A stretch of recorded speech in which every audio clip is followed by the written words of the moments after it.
نیکی اور صلہ رحمی کے متعلق، اس میں خصوصاً والدین کے متعلق احادیث چل رہی ہے، عجیب و غریب احادیث آج کی۔ وعن ابن عباس رضی اللہ عنہما، حضرت عبداللہ ابن عباس رضی اللہ عنہما فرماتے ہیں، قال رسول اللہ صلی اللہ علیہ وسلم کے فرمایا رسول اللہ صلی اللہ علیہ وسلم نے، من اصبح، جس نے صبح کی، اس حال میں مطیعا للہ فی والدیہ، کہ اللہ تعالی کی رضا کے لیے اپنے والدین کے حق میں فرمانبردار تھا، مطیع اور اطاعت کرنے والا تھا۔ کیا مطلب؟ اپنے والدین کا اطاعت گزار، صبح کے وقت انہوں نے اطاعت کی، اپنے والدین کی خوب ان کو خوش کر دیا، جو ان کے حق ہے اللہ تعالیٰ کی رضا کے لیے ان کو ادا کرنے والا۔ اصبح لہ بابان مفتوحان من الجنہ، تو صبح کے وقت 2 دروازے اس کے لیے کھول دی جاتے ہیں جنت میں سے، جنت کے 2 دروازے اس کے لیے کھل جاتے ہیں صبح کے وقت۔ وَإِن كَانَ وَاحِدًا فَوَاحِدًا، اگر والدین میں سے ایک حیات ہے، صرف والد یا والدہ، اور اس کی خدمت اور اطاعت میں اس نے صبح کی، تو اس کے لیے ایک دروازہ کھول دیا جاتا ہے۔ اب کتنی زبردست خوشخبری ہے کہ والدین کی آپ نے اطاعت کی، دروازہ کھل گیا۔ 2 ہے والدین، دونوں حیات، 2 دروازے آپ کے لیے جنت کے کھل گئے، یعنی جنت کا راستہ آپ کے لیے اب آسان ہو جائے گا۔ ومن اصبح عاصیا للہ، اور جو صبح اس حال میں کرے کہ نافرمان ہو اللہ کے معاملے میں، فی والدے، والدین کے حق میں، والدین کے جو بھی حقوق ہے، جو شریعت کی بات اس میں وہ منع کر رہے لیکن یہ اس کی نافرمانی کر رہا ہے، اصبح لہ بابان من النار، جہنم کے 2 دروازے اس کے لیے کھل جاتے۔ ان کان واحدن، اگر والدین میں سے کوئی ایک ہو، فواحدن، تو ایک دروازہ اس کے لیے جہنم کا کھل جاتا ہے۔ اب ہر آدمی اپنا اندازہ، اپنا محاسبہ خود ہی کر لے کہ میں نے آج صبح اپنے والدین کی میں نے اطاعت میں صبح کی یا نافرمانی میں۔ اگر صبح میں نے اطاعت کی ہے تو جنت کا دروازہ میرے لیے کھل گیا، اگر نافرمانی کی حالت میں کی ہے تو پھر میرے لیے جہنم کا دروازہ کھل گیا۔ تو والدین جنت کے دروازے ہیں یہ، تو اب جنت کے اتنی قیمتی دروازے، ان کی محافظت کرنا چاہیے یا اس کو ضائع کرنا چاہیے؟ خوب ان کی قدردانی کرنی چاہیے۔ تو بار بار ہمارے حضرات فرماتے کہ بڑے موبائل کو ہم ذرا سائٹ پہ کر دیں، اسی موبائل نے والدین کی خدمت سے بھی ہم کو محروم کر دیا۔ صبح ہی سویرے ہی موبائل کھول دیا اور والدین کی، بھائی انسان اٹھ جائے، والدین کے لیے پانی گرم کرے، ان کو اٹھائے، ان کے پیر دبائے، ان کی اور خدمت کرے۔ اب بیچارے والدین صبح سویرے بوڑھا بابا جا رہے، وہاں سے ڈبل روٹی اور انڈے لا رہا ہے، اور جوان یہاں آرام سے سو رہا ہے، کیونکہ رات کو پوری رات انہوں نے تو نیٹ پہ گزاری ہے۔ اللہ تعالی ہمیں عقل سلیم عطا فرمائے۔ جنت کمانا کتنا آسان، ان کی آپ نے اطاعت کی، صبح ان کی بات مانی آپ نے، جنت کا دروازہ کھل گیا۔ نافرمانی کی، جہنم کا دروازہ۔ تو آپ صلی اللہ علیہ وسلم نے یہ حدیث بیان کی۔ قال رجل، ایک آدمی نے کہا کہ ہم والدین کی اطاعت کریں، لیکن وَإِن ظَلَمَا، اگر وہ ہمارے اوپر ظلم کرے تو پھر کیا ہم ان کی نافرمانی کر سکتے ہیں؟ ان سے اپنا بدلہ لے سکتے ہیں؟ آپ صلی اللہ علیہ وسلم نے فرمایا وَإِن ظَلَمَا وَإِن ظَلَمَا وَإِن ظَلَمَا، اگرچہ وہ دونوں تم پر ظلم کرے، اگرچہ وہ دونوں تم پر ظلم کرے، اگرچہ وہ دونوں تم پر ظلم کرے، پھر بھی تمہیں ان کے ساتھ بدسلوکی اور نافرمانی کی اجازت نہیں ہے۔ 3 مرتبہ آپ صلی اللہ علیہ وسلم نے فرمایا۔ بعض لوگ ہمارے پاس آتے، کیا بچوں کی حقوق نہیں ہے؟ ہاں بچوں کی حقوق ہے، لیکن اگر تمہارے والدین تمہارا حق نہیں دیتے، تمہیں پھر بھی نافرمانی کی اجازت نہیں ہے، بدتمیزی کی اجازت نہیں ہے، ان کے سامنے جو نا کہ اکڑ کی اجازت نہیں ہے۔ والدین کا اتنا حق ہے، اتنا حق ہے۔ آپ صلی اللہ علیہ وسلم نے فرمایا۔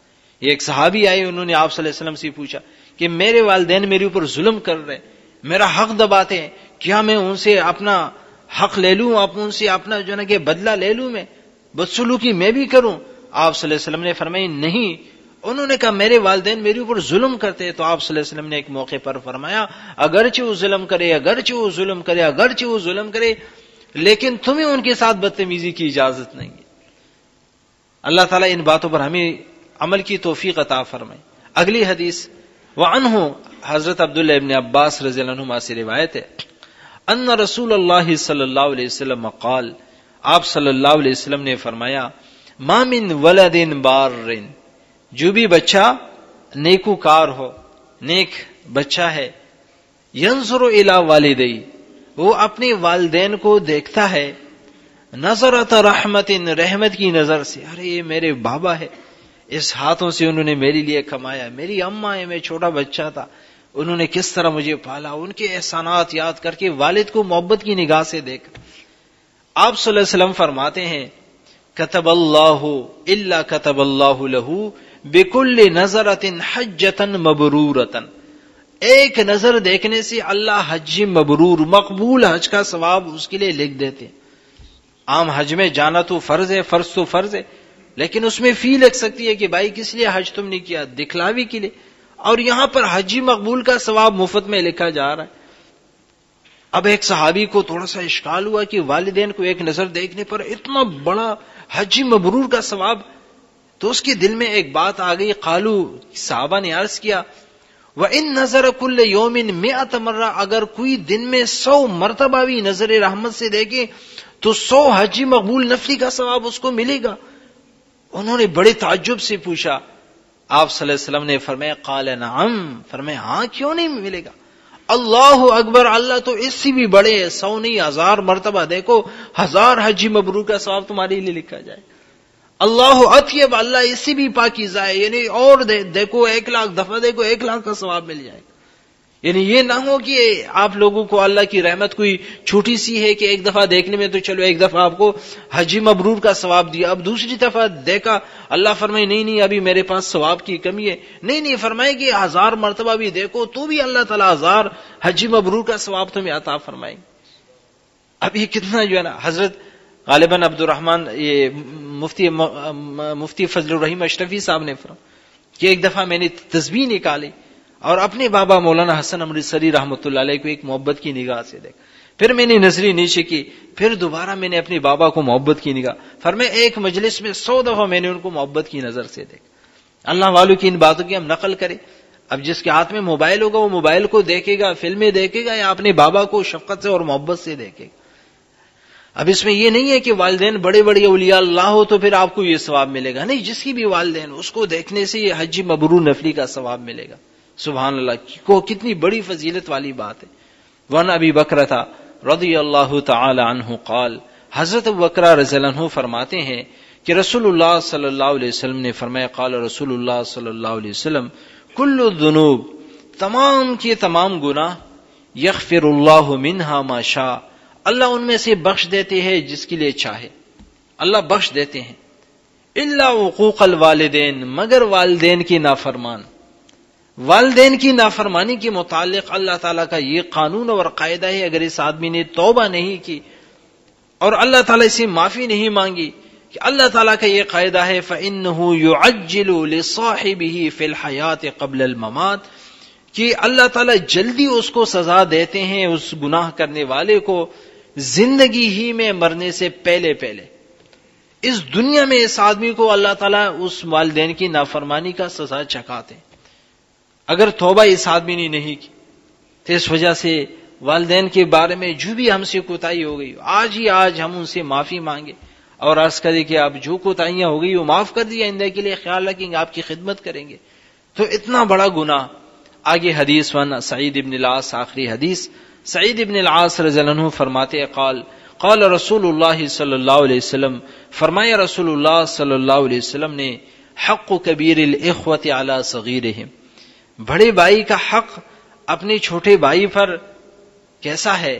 فرمایا حق الوالد علی ولدہ، جیسے والد کا حق اپنے بچے پر، بڑے بھائی کا حق بھی اپنے بھائی پر اس طرح ہے۔ آج کل بڑے بھائی کے سامنے کون اس کا ادب کرتا ہے؟ ہر آدمی ان کے سامنے جو نا آگے سینہ پھیلانا اور آگے گھور کے دیکھنا نہیں، فرمایا کہ والد کا جو حق ہے بڑے بھائی کا بھی اسی طرح حق ہے۔ کیوں کہ جس طرح والدین بچے کی پرورش کرتے ہیں، بڑے بھائی نے کتنی محنتی کی ہمارے ساتھ، کتنی انہوں نے جنا ہمارے ساتھ محنتی کی، نوکری پہ لگ جاتے ہیں، پھر جو کماتا ہے اپنے چھوٹے بھائیوں کے لیے، اور چھوٹے بھائی جب بڑے ہو جاتے ہیں ان کو نوکری مل جاتی ہے، بڑی بھائی کا پوچھتا بھی نہیں ہے، بھائی اب ہمارا اپنا کنبہ ہے، فلاں ہے، بڑے بھائی کا بہت بڑا حق ہے۔ تو آپ صلی اللہ علیہ وسلم نے فرمایا حق کبیر الاخوۃ، بڑے بھائی کا حق علی صغیرہم، چھوٹے بھائی پر، حق الوالد علی ولدہ، جیسے والد کا حق اپنے بچے پر، اس طرح بڑے بھائی کا حق بھی اپنے چھوٹے بھائی پر ہے۔ اللہ تعالیٰ ان حقوق کی ہمیں پاسداری کی توفیق عطا فرمائے۔ یہ پانچوں حدیث بہقی نے شعب ایمان میں ذکر فرمائی ہے۔ اللہ تعالیٰ ان باتوں پر ہم سب کو عمل کی توفیق عطا فرمائے۔ یہاں یہ باب ختم ہو گیا، آگے اور باب شروع ہو جائے گا۔ اللہ تعالیٰ ان سب پر عمل کی توفیق عطا فرمائے۔ آخر دعوانا الحمدللہ رب العالمین۔